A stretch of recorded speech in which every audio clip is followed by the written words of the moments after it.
Warning. This episode contains foul language, discussions of suicide, and graphic descriptions of murder and dental procedures.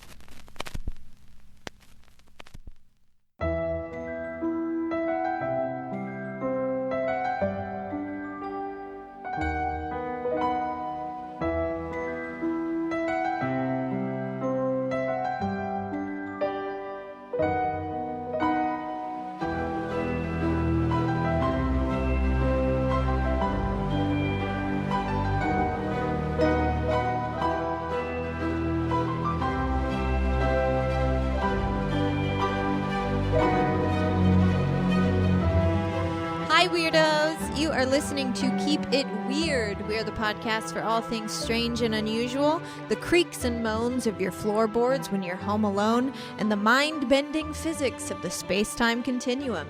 This week, we can't help but prove that dentists really are evil, as we're going to be sharing some listener stories sent in about their dental woes, and we're going to be hearing a story about a literal killer dentist.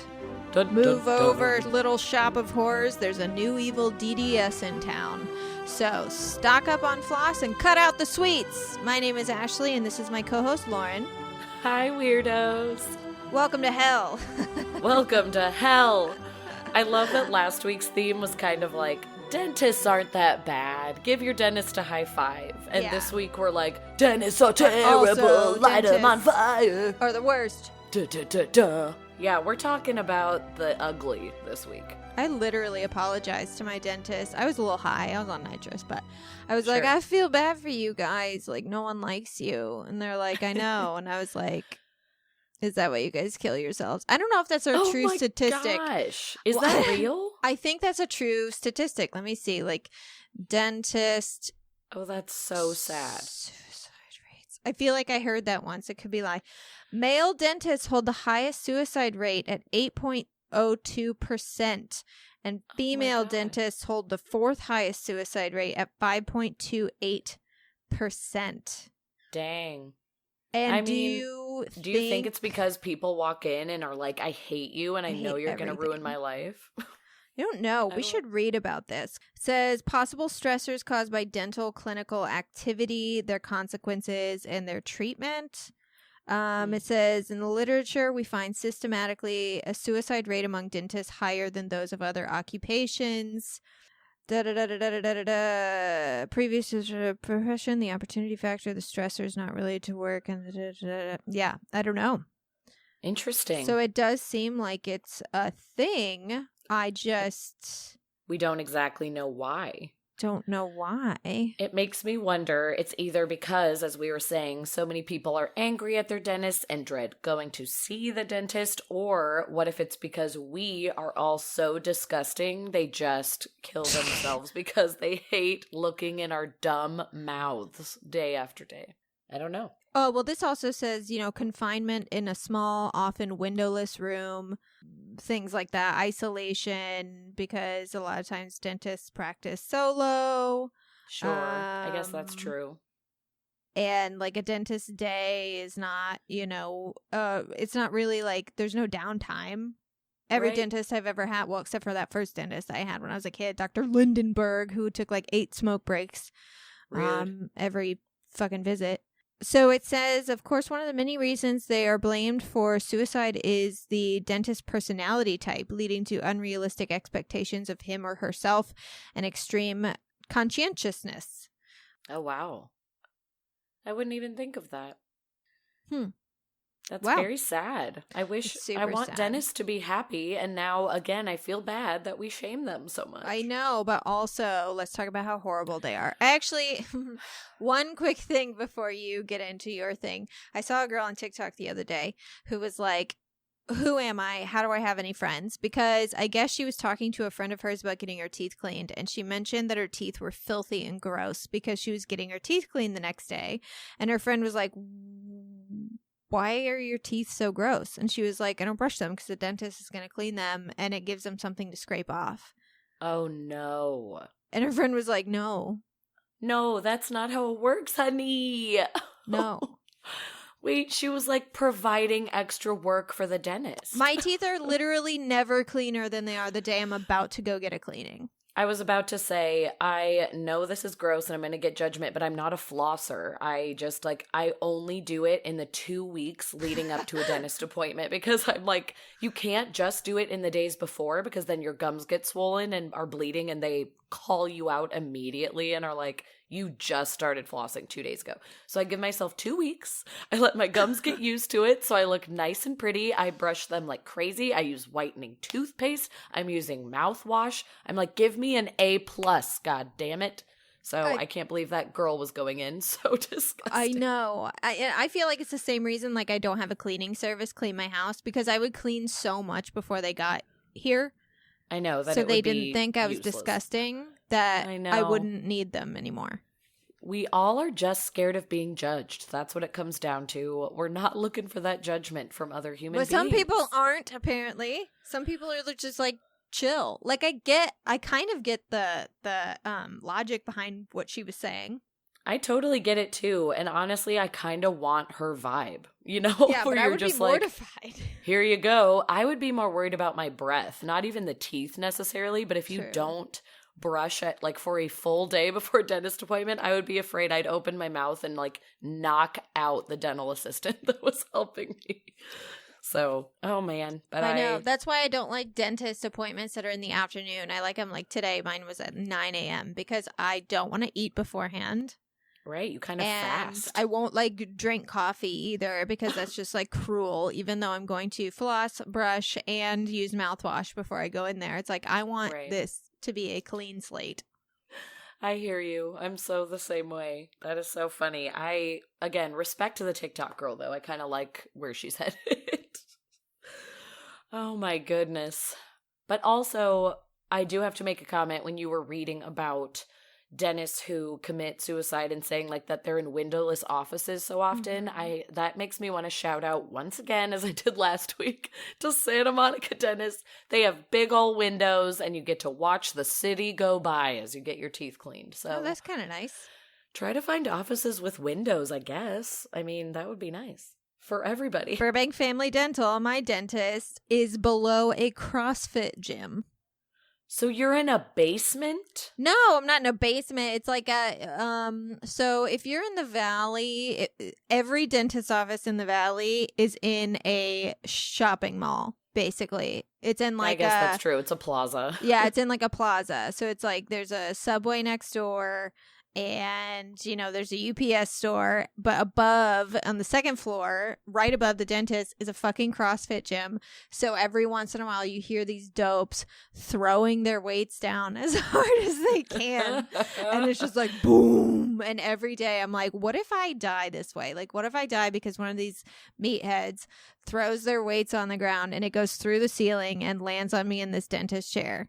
Lands on your head and kills you instantly. I would be on every list of craziest deaths. But it's which might be it's cool. Not out of the realm. I mean, yeah, that's a good way to go. You'll be remembered. And it's not out of the realm of possibility. No. I also love that there are second floors that exist in buildings, and I just assumed you were in a basement. You were in a basement? But also, how your California friends tell have you... basements. Your friends tell you stories and you set up your own imagery in your head, Yes. we all do it. For some reason, because of how horrible your stories have been, I've imagined you in a basement. So I actually was about to be I was right when you said it. Because all of your stories have been so sad You and just painful. imagined me in the room that Saw takes place in.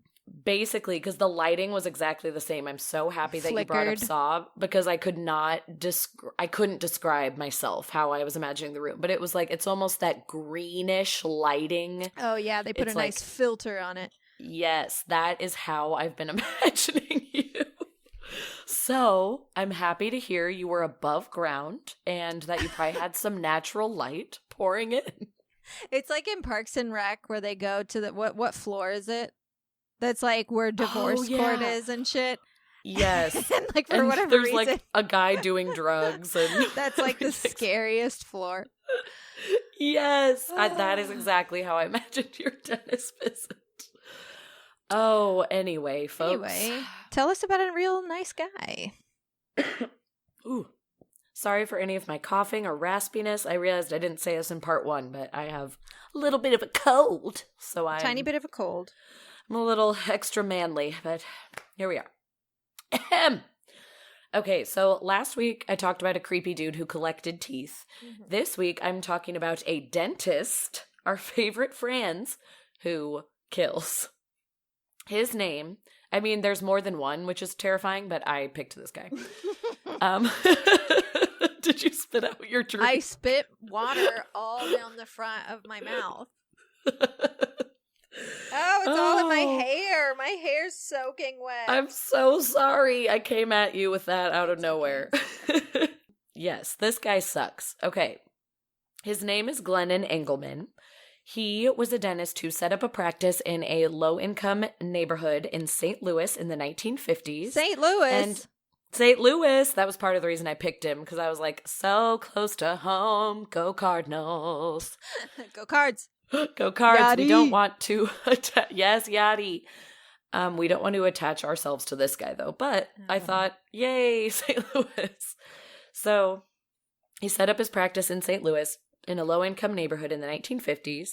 And he seemed super normal, you guys. A normal, successful dentist. And he actually treated a lot of patients for free if they weren't able to pay. Again, because, you know, a lot of people in the neighborhood were struggling. He was helping them get by. He really wanted to serve the community. Very successful, good guy, right? That's what we all think. So his first marriage was to a woman named Ruth Ball. It lasted 3 years. But after the divorce, they strangely continued to stay very close. Everyone around them, as normal as they thought they were, thought it was so bizarre how close their relationship was. He continued to give her money, and they still met up to have sex from time to time. What? And she also continued to see him for dental care, which I totally get that. If I was married to a dentist, I'd be like, you're cleaning my teeth forever. She's like, listen, I can't be married to you. I actually don't really like you that much. The sex is pretty good, and also I don't want to lose my dental care. So So can we work something out? Can we work something out? Yes, I would demand that dental care for sure. Ruth had the right idea. Ruth's next husband, James Bullock, was a clerk who was studying to be an accountant and was also one of Dr. Engelman's patients. Not long after their wedding, Bullock was shot dead on December 17th, 1958. And police suspected that the Dr. Engelman, had some part in it, especially when his ex, Ruth, collected $64,000 on an insurance policy. But Engelman had an alibi, so they couldn't pursue him anymore. They kind of just had to leave it where it was. After Bullock's murder, investigators discovered that Ruth had quite the wild side. She was seen at any one of the local bars in St. Louis almost every night of the week. She had taken quite a few lovers, and the circuit attorney on the case had questioned her quite hard. He came down quite hard on her about her party habits and tried to connect it to the case, but he backed off when he was heavily criticized in the press for his harsh treatment of a grieving widow. So he had to lay off her, they had to lay off Dr. Engelman, and no one was ever charged with Bullock's killing. They just dropped it. 5 years later, our dentist friend Engelman was now remarried to a young librarian, and he came up with his next get-rich scheme, a drag racing strip. Who knows why? Oh, sure. Of course, that's the next natural thing to do in your life when you're a dentist looking for a side hustle, a drag racing strip. Eric Frey was a young man who had recently married one of Engelman's former girlfriends. He decided to become a partner in the business. On September 26, 1963, Eric Frey was helping Engelman with construction at the site, and somehow Frey and a large amount of dynamite ended up at the bottom of a well that was blown up completely. What? Excuse me? What? Yep, that really happened. The death was ruled accidental. Frey's widow sunk $16,000 of the $25,000 insurance settlement into Dr. Engelman's drag racing strip. Not fishy at all, which was bankrupt by 1964. A full decade would pass before Engelman had another murder for cash idea. He somehow used his charm on one of his dental assistants, named Carmen Miranda, age 24. You're pretty easy to persuade at that age, I would say. Yeah. I was a dummy at 24. He persuaded her to marry a man that she did not even like at all, named Peter Holm. The poor son of a bee ended up with a bullet in his head shortly after their marriage, and Miranda paid around $10,000 of the $75,000 insurance to her boss, Dr. Engelman. A few years later, there was a mysterious shooting death of Arthur and Vernita Guswell in 1977, and then also their son Ronald 2 years later in 1979.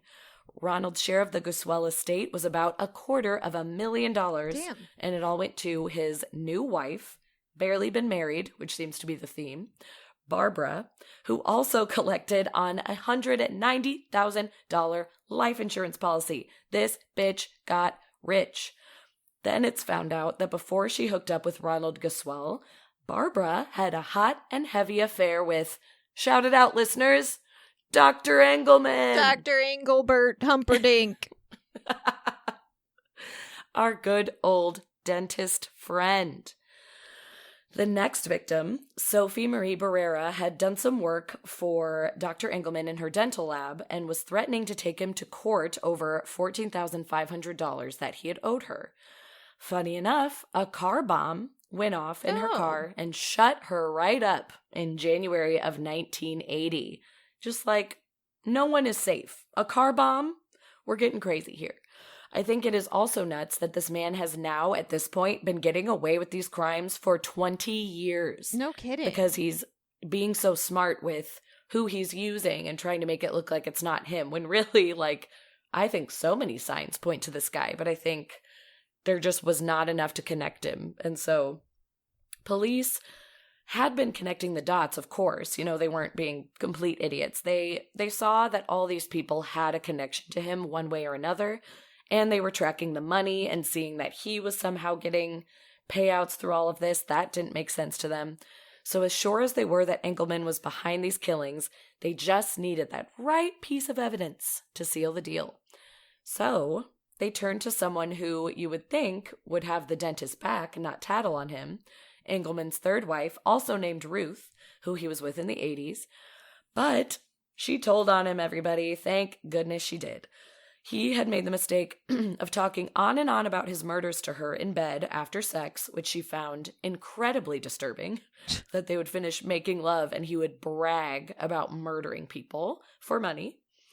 And apparently this dude also started making threats and offhanded comments about getting rid of her anytime she acted up or tried to, you know, talk back to him and say, maybe don't do this. Like, who are you, a monster? So she was scared for her life and she decided to go to police. She told them these graphic descriptions of the murders and even agreed to wear a wire so they could capture his confessions on tape. So a month later, after he bragged once again in bed while she was wearing a wire, which also, if they were having sex, I don't know how she got away with wearing a wire, but props to Ruth for keeping her top on or hiding it. Sometimes there's no need for the top to come off. It's very true. Like, we just need the downstairs. Let's get to business. Get it over with. Sure. And I'm sure this was one of those events. She knew what she was doing. She had to keep her blouse on. She kept it a secret, and well done, because she got the confession. And a month later, Dr. Engelman, Miranda, that dental assistant, and two male accomplices, Miranda's brother, Nick, and a man named Robert Handy, were officially under arrest. Miranda testified against Glennon Engelman in his trial for Peter Halm's murder, which resulted in a guilty verdict and a 50-year sentence. Then later, his trial for Sophie Barrera in the car bombing death got him life imprisonment, which is what we were looking for, which was wonderful. And then, in an attempt to lessen the punishment, accomplice Robert Handy, who was also involved, offered police details about the Guswell murders, telling them that Engelman and Barbara Boyle, the divorcee, had been lovers long before she even met Guswell. Engelman pleaded guilty to the 3 murders of that family and got 3 more life sentences, so bye. Convicted of her husband slaying Barbara Boyle, got 50 years but served less than half that time for good behavior. Then Engelman, who had developed diabetes before his trials, he was very unhealthy, and also I found out was not even a good-looking guy, so it's crazy that he was, like, overpowering all these women. The complications due to his diabetes eventually killed him in prison in 1999, so he did not fully live out his sentences. He was given the sweet release of death. But what a piece of poop! That's so interesting. I mean, as soon as you started saying it, I was like, oh, this guy's like not necessarily like serial killer, but like kill for money, basically. Yes. Like get rich quick murder schemes. Yeah. That was his jam. I mean, you know, he did, like you said, he did this for like over 20 years. Like he had a pretty good thing going, I guess. Yeah. He knew what he was doing. It worked. Especially like getting other people to do this. But I don't understand how like he got other people to murder people and then pay him money. That's what I don't get. Apparently, because again, like one of the biggest, I guess, I feel, yeah, maybe because it was his idea, he's like, you have to give me this money, but you'll get the majority of it, because like all of these women collected most of the money, but it was like, that's such a big thing to agree to that I can't believe all these women did. And especially reading the points of people saying, this guy really wasn't even that handsome. He was kind of overweight, didn't live a healthy lifestyle. But apparently he was just one of those men that could charm you. Like, you don't always have to be the most handsome, six-pack ab model type guy. Sometimes you just have charisma and you have something about you. And he had that, whatever that X factor was. It might not even be charisma. Some people, especially sociopaths, just know how to manipulate. So they go after women who have a weakness for men. Maybe they were like abused in the past, so he can, you know, use the fact that he's strong to manipulate them or, you know, whatever. He knew the vulnerable people to go after for this, and he knew the right things to say. Exactly. He was a sociopath, and he was so good at making himself look like the hero and the dentist that was in this low-income neighborhood and there to, you know, help people and be the superhero that swept in, and he still made a lot of money and he was success in every way, shape, and form. And I think it was so easy for him to play this part and get women to believe in him, but man, he really knew what he was doing. He got these people. He tricked them all. I wonder if the fact that he, you know, was this dentist and like gave people free dental work because, you know, he knew they were struggling, blah, blah, blah, blah, blah.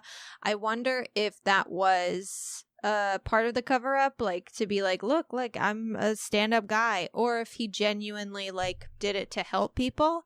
I think it could be both. You know what I mean? There is a way to care about some things and then like literally convince yourself that other things are okay. Like especially like we don't know much about like the people that got murdered. He could have hooked these women up to men who he knew were like abusive.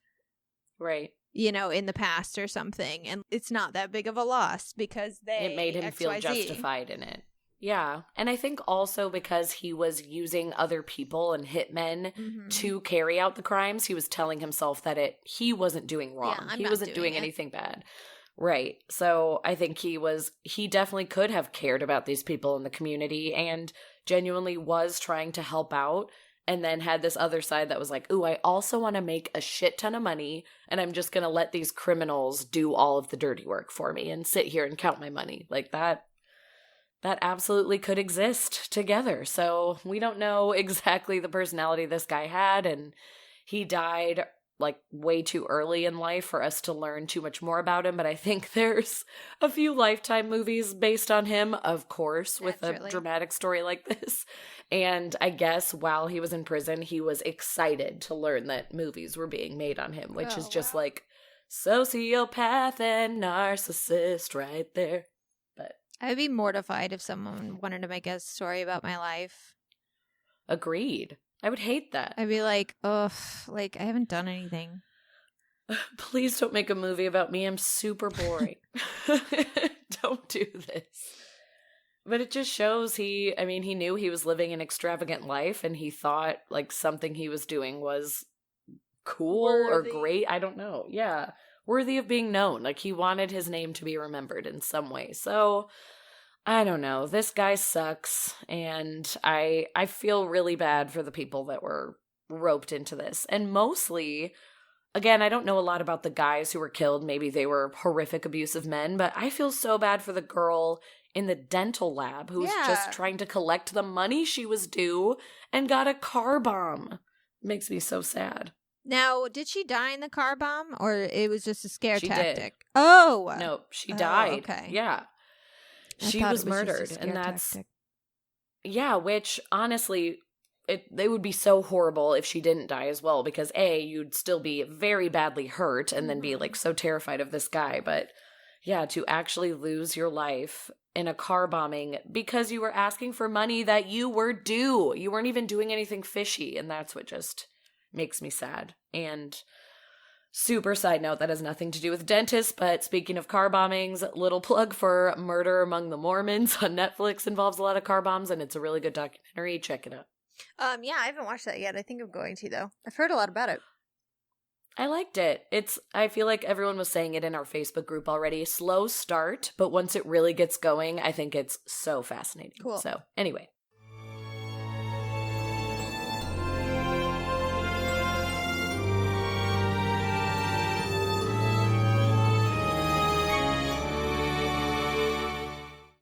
Do you like stories so scary that you can't sleep for 3 days? Do you like exploring the supernatural? Do you like spooky bitches? If you answered yes to any of these questions, we've got the podcast for you. Haunt Her, I Barely Know Her. hosted by me, Zoe Knowlton. And me, Katie Groves. Together we take turns trying to scare the bejesus out of each other. But it's probably just going to be me that gets scared, to be honest. Check us out at our website for more information at www.haunther.ibarelyknowher.com. Stay spooky, my friends.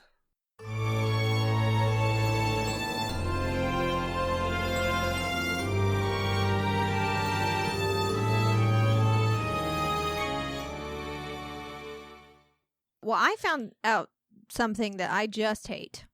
Oh, no. So if you go to like paranormal subreddits or something and search teeth, you'll find a ton of people with stories about living in old haunted homes and finding teeth everywhere, in their bed, on their dressers, on the floor, on the countertops, which is the worst thing you could ever tell me. Yep. We've even had a story before, a listener ghost story sent in about a person who was finding teeth in their home. Yes, I'll never forget it. But I found out from a lot of people who live on farms, actually, that it's probably a sign of pack rats. No.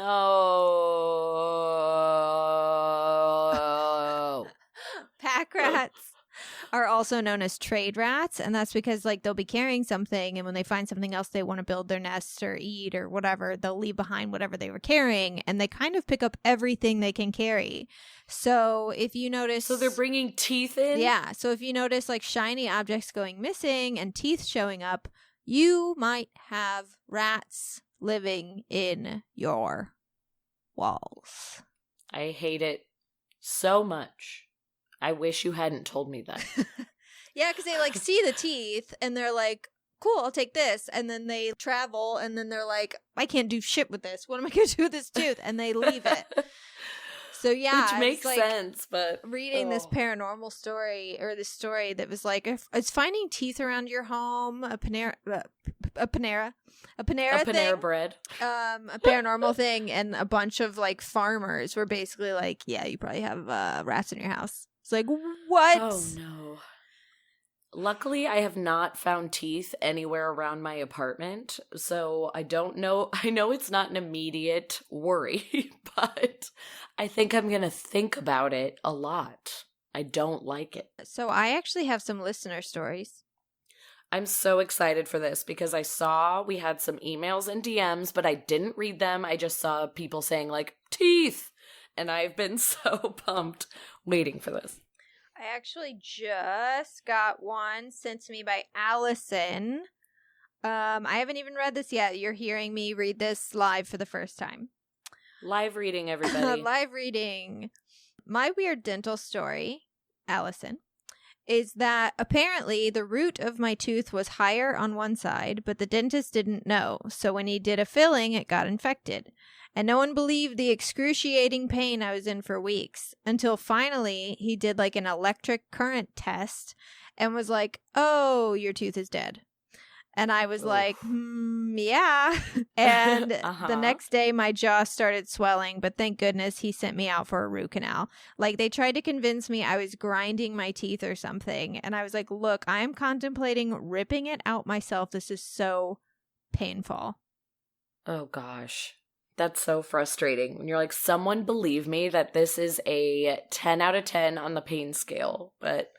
That's why I refuse to have male doctors, because I have just had so many experiences where it's like, hey, something's wrong. And they're just like, you're a lady.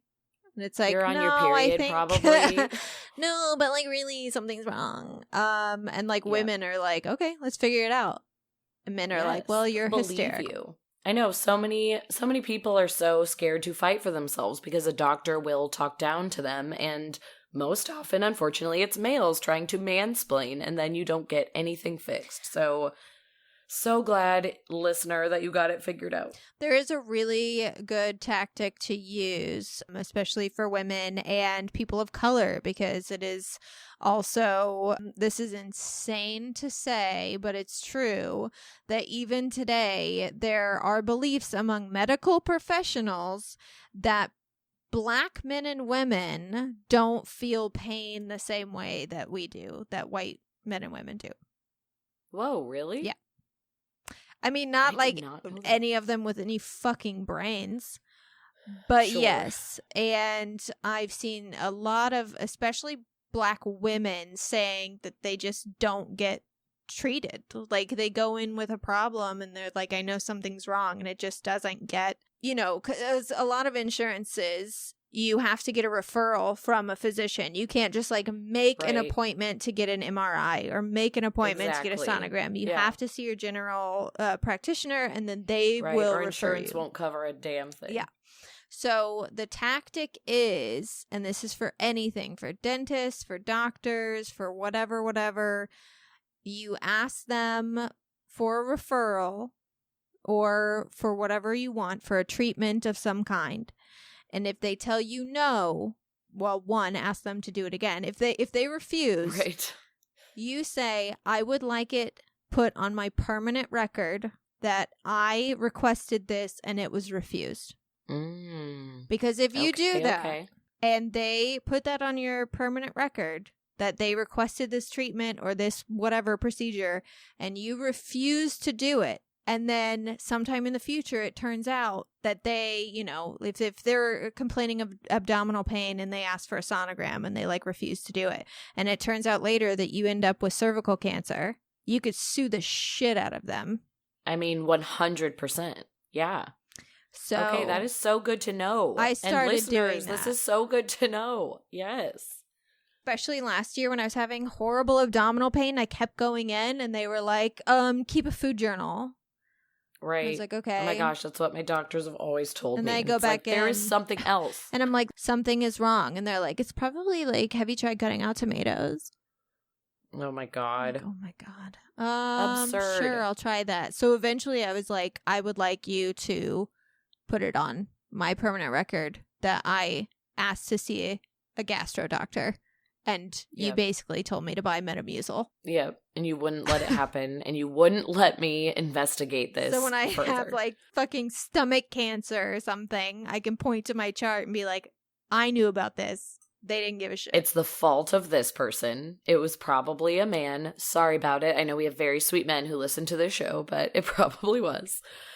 Oh, that is so, so good to know. I hope everyone is taking note because I'm absolutely going to use that tactic. And I do think I've gotten so much better, especially after having Wilder and having some complications in that way and some pain that I couldn't explain and sort of didn't have people believing me for a while. Like, you have to be your best advocate. I feel like people let doctors and dentists and, everybody in the medical field talk down to them and they just sort of believe what they're saying and, go back home with all of the pain. Like, you have to fight for yourself. Stand up for yourself and say, no, no, no. This hurts and you have to do something about it. Like, don't be afraid to get a little aggressive. This next story. And that's my TED Talk. That's my TED Talk. Oh my God. Okay, so a drip of water just ran down my bottle that I'm drinking from, and I thought it was a spider, and I almost shit my pants. Dear Lord, you scared me the way you launched into that, because I also thought you were going to say a drop of water just ran down my head, and I looked up and there was a pack rat dripping drool down my face. One of the roof raccoons has dug a hole into my bedroom. No. He's in the apartment. Okay. This next story is actually a dentist story that I found fascinating. This is from Dr. Glassman. Okay. Okay. At the beginning of a root canal treatment, I started to clean out the root. Amongst the plaque and tartar, I found some sort of seed lodged in the gums, and there looked to be a tiny plant growing out of it. After asking the patient a few questions, I realized it was a tomato seed sprouting a plant. No. Yeah. Whoa. In the mouth? In the mouth.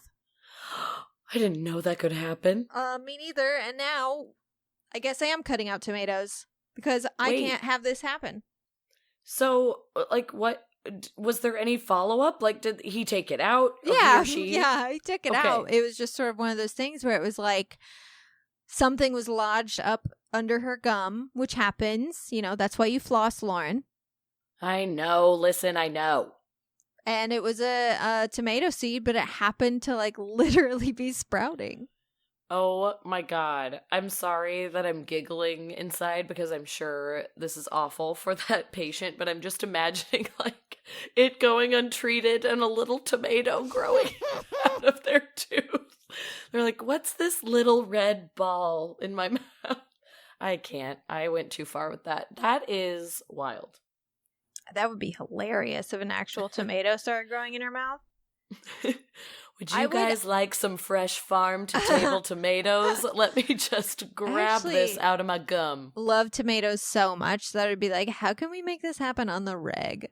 I know. I'm kind of thinking I need to jam a tomato seed up in my gum and make this happen. So this next story comes in from Scott, who you've heard on our show before. He was in our Dolls episode. He's been in Urban Legends episode. He is the host of Movies That Made Us Gay. We've been on his show. He's the best. We love Scott. Scott says, when my wisdom teeth were taken out, they had to section some out. Remember earlier how I told you, like, they had to crack teeth in half? They have to break them in half to pull them out? Yeah, yes, sorry. I hate it. He said, literally, like, cracking my teeth. And I remember how much it smelled when a tooth would crack in half. It was so disgusting. And he said, and one of the teeth they didn't section out came out black. Like a weird witch black tooth. And all the dental hygienists had no idea what to make of it, had never seen anything like it. They said that sometimes children on antibiotics can get black teeth, but usually not adults in their 20s. They said it didn't look like a dead tooth. It wasn't like a rotten tooth. It was just like black tooth. Oh, no. And nobody had an explanation for it? No. So there was just a horrible odor and a black tooth, and they were like, bye. Well, the horrible odor is just in general. Like, yeah, I guess that's teeth, true when you have teeth pulled out. Yeah, well, especially if you crack them open, like the inside of teeth is horrendous. They smell so bad. That's not a surprise. Like, there's so much bacteria in a human mouth that makes a lot of sense. But, oh my gosh, just have a black tooth and be sent on your way. Why? I asked Scott, I was like, hey, I don't know if we're going to tell people's tooth stories or not, but if we do, would you like to be anonymous or credited? And he goes, you can credit me. I ain't ashamed of my witch tooth. That's why we love him. Never be ashamed of your witch teeth. I'm not ashamed of my wolf tooth that got pulled out. Oh my gosh, you showed that thing proudly. And yeah. I mean, I would have too, but it did scare me at first glance, and then once I got used to it, I thought it was pretty cool. But yes, take pride in your weird teeth, everybody. It's just like me in college. Everyone was, no one really liked me by the looks of me because I had like a mohawk and I was a little bit of a punk. And then they talked to me and they were like, she's such a sweet little angel baby. Aww. And she's not a punk at all. So my Nobody knows how wonderful you are. My teeth are just like me in college. Scary at the first. black witch tooth represents you. That's But good. very sweet when you get to know me. But yeah, he said definitely emphasize how broken teeth smell like. It's the grossest thing ever. Ugh. Next one. This was sent in by Instagram user at Cintas.v. Cintas.v. I'm sure you've seen her name pop up a lot. Mm-hmm. She said, one time I was at the dentist getting my teeth pulled to make room for my braces to align my teeth correctly. That's why my teeth were pulled before my braces too. And after the dentist pulled out 2, he started counting and recounting, only to realize he pulled the wrong tooth. No. What do you do after that? Right? I said, no, just like you did. And I said, did it turn out okay? And she said it did. She said, I just had to have extra wiring in my mouth for 4 years. Yikes, bikes. That is rough. And then she said, and I didn't have the dentist after that, so maybe it didn't turn out okay for him. That didn't work out too well. No. Oh my. Yeah, that is really bad. Demi wrote and said when she was 10 or so, her dentist decided she needed 2 teeth pulled because my adult teeth were growing in and would push them up. The 2 teeth next to the 2 front ones. I don't know what those are. Those aren't canine. No, but it's like the in-between canine and 2 front teeth, right? Yeah. Yeah. I don't know. I should know what the names of those are, but I do not. Yeah, me neither. She said it was terrifying. They didn't have me numbed all the way when they started the Oh. procedure. Nightmare. That is literally my nightmare. And I just True remember nightmare. this man with his big hands yanking my teeth out with all of his force, gushing blood and in so much pain. And the best part of it was my adult teeth didn't grow in those spots for like a year and a half. Oh my gosh. No, they were just missing. Oh, I can't. That is truly one of my biggest fears, though. Like every Same. time, it's never happened to me, and I've obviously had a lot of dental work. We know this about me, but every single Yes. time they like numb me up, and then they're like, "All right," and they like immediately put the drill in there, and I'm like, "Can we poke?" Can you poke around and please prove to me that I'm actually numb? Oh doesn't man, work. I'm with you. That is a big nightmare for me. For any surgery, teeth especially, because you're awake for it all, but like any surgery where like you're not fully put under, not fully numb, and you just feel everything that's happening to you. I can't. That I is won't. actually a reason, everyone listening, that if you do recreational drugs or any drugs at all, you need to tell the person who is administering drugs, like anesthesia or even anesthetic, that you do those drugs because you might need more than the average person. Like if you smoke Right. weed, you have the doctor's not asking you if you smoke weed so he can call the cops on you. He's asking Yeah. you because you're going to need more anesthetic. Yep. And you And might there's going wake to be up chemical reactions in your body. halfway through the procedure. But I guess it's the same for numbing your mouth at the dentist, that some drugs that you use can lessen Effect. the effect of the shots, Yeah, that makes sense. which Oh is my goodness. the worst. Okay, I have a couple more. Marissa B wrote in. Marissa said, I love this story. I love children's brains. Okay, when I was super young, my mother got into a pretty bad car accident to the point where they had to reconstruct parts of her face. Thankfully, the doctors did an amazing job and she looks almost the same as she did before. But she did have to get 5 teeth replaced, the front top 5, so like her entire smile. Oh, wow. Again, the teeth themselves look totally realistic, but because she had so many other things going on while healing, the bridge that attached all the teeth together wasn't permanently screwed into the roof of her mouth for a long time. Also, ew, gross. I can't believe that's Yep. a sentence. Don't like it. Anyway, Oh. while her bridge was still temporary, she used to play all kinds of teeth-related pranks on people. Once, when we were at a forgotten table at a restaurant, she took out her bridge and balanced it on the ice in her water glass and then called over the waiter to finally refill the water, pouring Love water that. over her teeth. And when he took their order, she gave the waiter a nice big empty smile. Oh my gosh. I love that. Freaking people out is the best thing you can do when you have something weird going on with your teeth. Another time she was scolding her class. She was a special education teacher for kids with behavioral issues.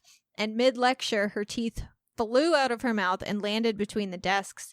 There was a moment of silence, and then everyone cracked up. And after that, she would occasionally pop her teeth in and out the way some people click pins or twirl their hair. Oh my god. She said, and this is my favorite, "It was very unsettling, but also I never knew her to be different. So in my weird child brain, I thought everyone's mom could do this." Shut up. That is so sweet and innocent to think. I love that so much. Oh, I really like that. That just all moms popped out their teeth on the reg. That's just a It thing was their moms party can trick. do. I can't wait to get older and be a mom and pop out my teeth, pop my like teeth thinking out. that way. That is so cute and amazing. And then she finishes, "Her fake teeth are permanent now, but we still joke about that era of our lives, except for when I have those dreams about my teeth dissolving in my mouth or falling out. Maybe there's a connection here. I know this is a common nightmare, though. Who knows?" Who knows? The teeth falling out in dreams is so bizarre. Really freaks me out. Yeah, we'll talk about that in our dream episode, because there's actually a lot of interesting things connected to that particular stress dream. So many things attached to that. And we have so much to cover in our sleep episode when it finally It's going to be happens. an 8-part series Seriously. on sleep and dreams.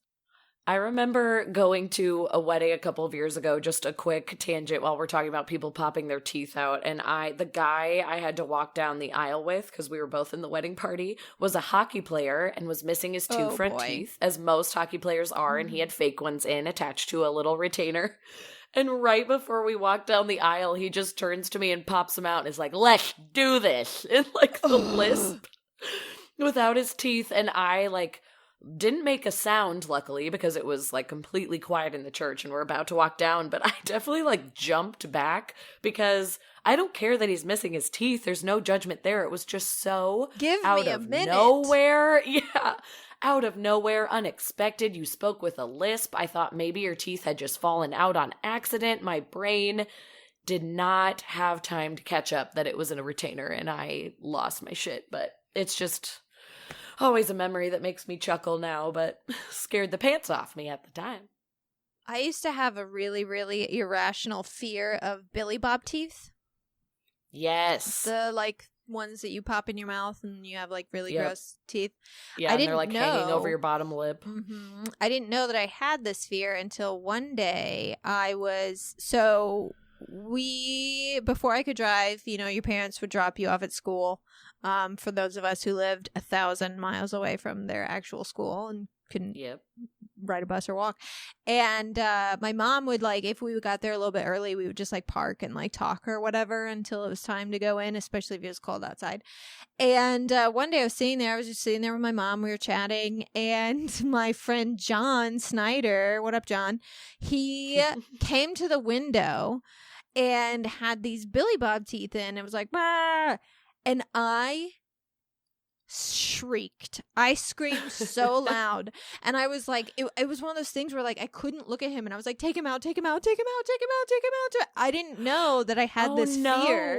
I had never, and maybe it's not with everyone who wears them. Maybe it's just his face in particular. It literally I couldn't look at him, and it was sort of a joke, and he pulled them out randomly for the next year. And it just sent me, I would collapse in fear. Dang, from these Billy Bob it did teeth. something to you. Yeah. Oh my gosh. That's an interesting fear, but I mean, it's valid. Those teeth are creepy and they're gross and you don't want to see them. So maybe it just gave you this unsettling picture of your friend. I can't ever look at you the same. I don't know. Yeah, man, it bothered the shit out of me. All right, that's interesting. So this next story is from Anonymous. And Anonymous says, "I would like to stay anonymous just in case people involved know of this case. I'm a dental hygienist and I had a murderer as a patient." Oh, fun. They said, one day I have this patient come in and he mentions he just got released from prison. And I'm low-key freaking out on the inside because I didn't know what he did to get locked up. Maybe it was something minor. Who knows? But later, come to find out it was due to drug charges.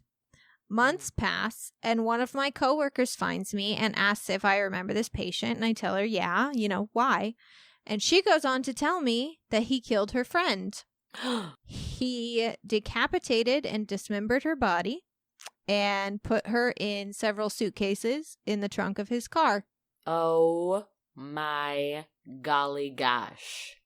He was later found trying to take his life but failed. He's locked up again, pled guilty to several charges, and has 65 to life sentence. To think I had my hands in a murderer's mouth creeps me out. Holy buckets. Of course it freaks you out. I cannot imagine.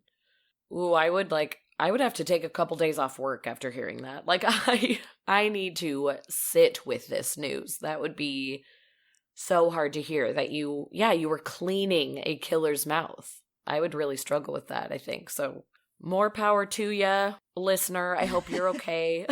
I know you're anonymous. Totally respect that after hearing the story, of course. But I hope you're doing okay. That is wild. Yeah. And then finally, Natalie Higgerson, my best friend from grade school and high school. Hi, Former Natalie. guest on the show from our food episode. We love you. We love you so much, sort of, because she wrote and said that she has good teeth and that teeth cleanings relax her and ended our relationship. So, furious. Oh, furious. Okay, I'm Natalie. furious. I hate to be the bearer of bad news, but you are no longer allowed on the Keep It Weird podcast ever again. And I think you need to not speak to Ashley or I for a month or so. Furious. And then we'll revisit and see if we can talk to you again. But that is horrible. Horrible. She wrote in, she was like, teeth cleanings actually relax me. And I was like, yeah, do you have good teeth? Are you one of those fucking people with like just like good teeth? And she was like, yes. It was like, okay. Yeah, those Get out of people my life. who have perfect teeth no matter what they do. But it was like you were saying, Ashley, maybe it was in last week's episode, I'm not sure when, but like you take such good care of your teeth, yet you faced all these issues. And I feel like Alex and I are in that same boat, except I'm not a flosser. So like, of course I have issues. We can't compare. But Alex takes such good care of his teeth, is an adamant flosser, toothbrusher, mouth washer, does all the things, and he's had a shit ton of dental issues too. So it's genetic. Absolutely hates and he absolutely hates the dentist as well, even though we both go to the lovely Santa Monica dentist where we're treated like royalty. I'm still gonna have a full panic attack in the chair, and I'm never gonna enjoy it. And Natalie, you have upset me more than you will ever know. Natalie, that was more upsetting than the story of the killer dentist, than the story of a murderer that we heard earlier. Glennon Engelman seems like a nice man after what you've just said. Compared to you, Natalie. Oh my. And anyways, that's all our listener stories that everyone sent in. Thank you, guys. Yeah, seriously, thank you. And also, I hate you because some of those were special, but I love you all, really. This one wasn't written in, but I was actually just talking to my friend Alana today and saying that we were doing an episode on teeth, and she was like, oh, you could share my experience. It's super short, but when she got her wisdom teeth out, was so deathly afraid of being put under, she decided to just have them numb her and give her laughing gas, and which is totally legal and fine if you like sign off on it. So she decided to do it that way and said that like she didn't feel any pain, like the numbing worked, but that one of her teeth was so hard to get out that the dentist had to like put his foot on her chair, like up by her head, as leverage to yank this tooth out because it was so deeply in there.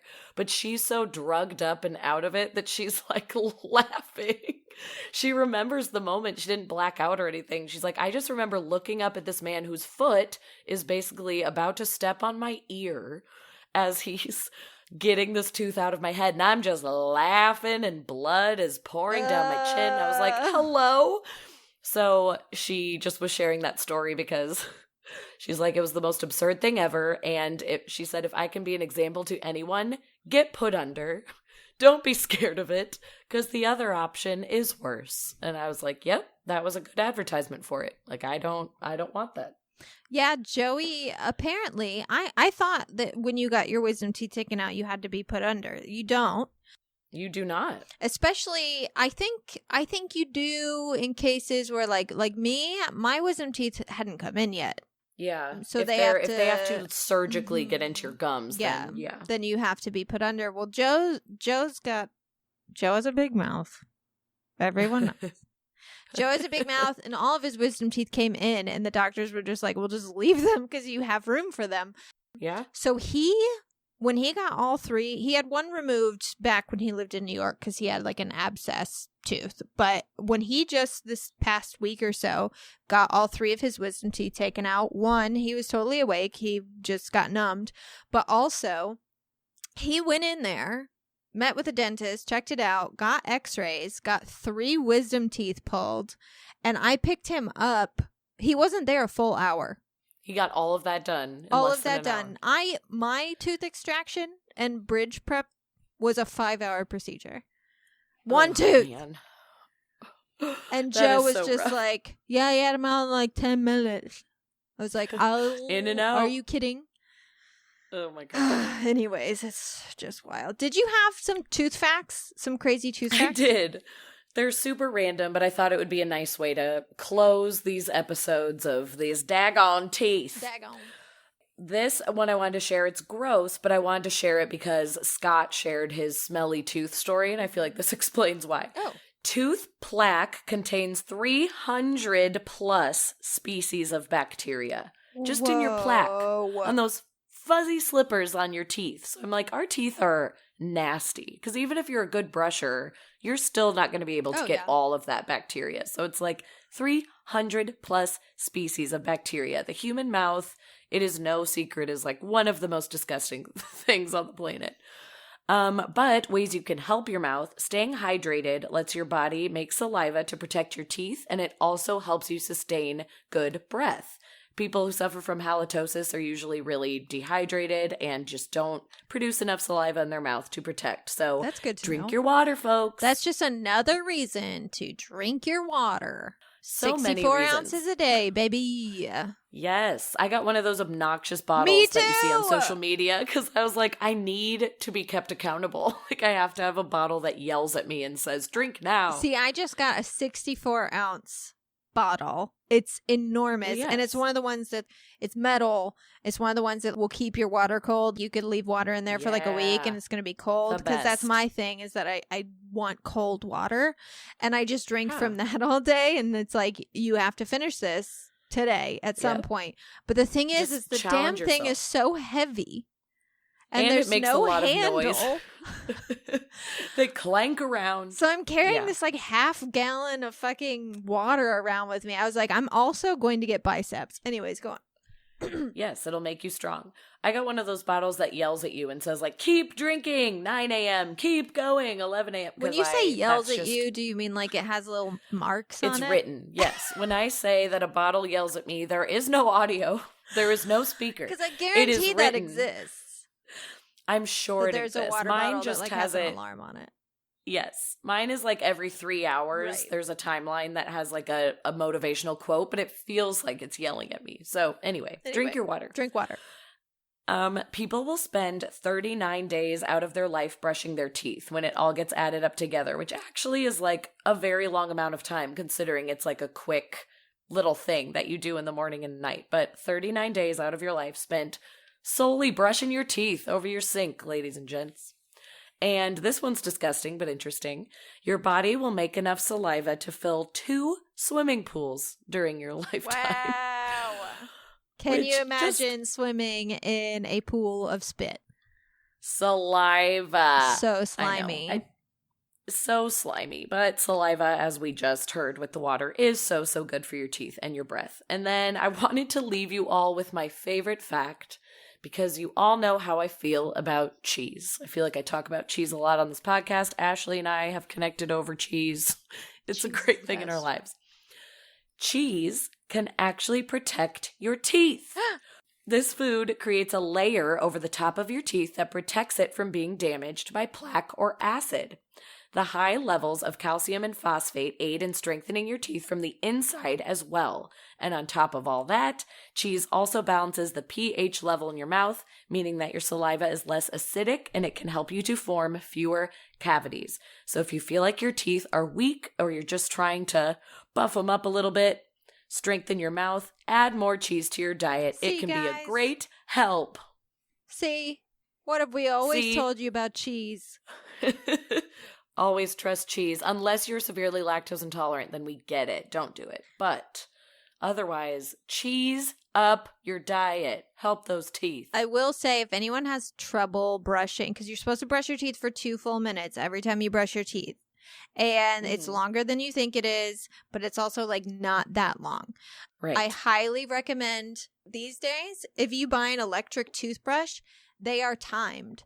So oh yes, it'll me be and Alex like, have them. Yeah, it's the It best. buzzes. So like you turn it on, and every 30 seconds it will go zzz, zzz, zzz, and you know. So you could do like quadrants of your mouth. So it would be like for 30 seconds I'm doing lower right, etc. Math. It saved me. I realized I was brushing my teeth for maybe a minute before I got this one. Was like, oh, it is longer than I thought. But also 2 minutes out of your morning is not going to make or break anything. Mm-hmm. So it's doable. And then some nights it hasn't buzzed yet. And I'm like, you know what? I don't have the energy. I'm exhausted. I'm not finishing this job. I've had a really bad day. I still have to take my makeup off. Oh, and take my birth control pill. Skincare routine was long enough. I don't have time for my teeth. I can't handle this right now. That's all the time we have this week for Keep It Weird.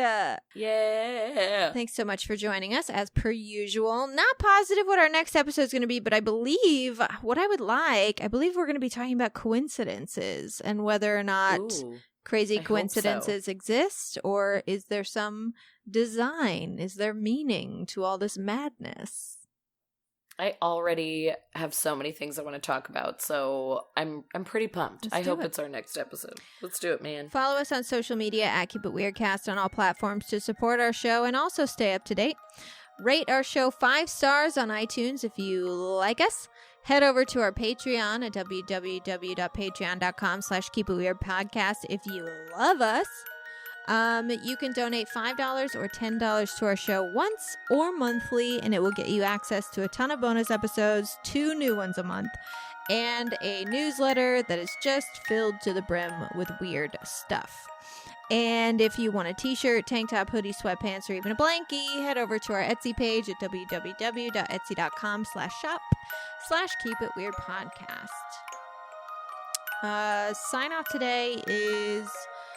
if you like going to the dentist, keep it to yourself.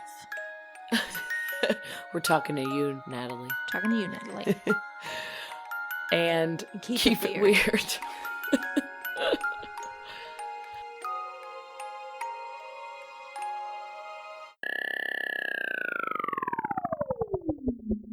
Brush 'em, brush 'em, brush 'em. Okay. Ooh, beautiful. Thank you. This week, we can't help but prove that dentists really are evil, as we're going to be sharing some listener stories sent in about their dental woes, discuss the scariest tooth fairy in history. No, we did that last week. Oh man. Son of a You were doing bitch. so well. This week, we can't help but prove. Okay.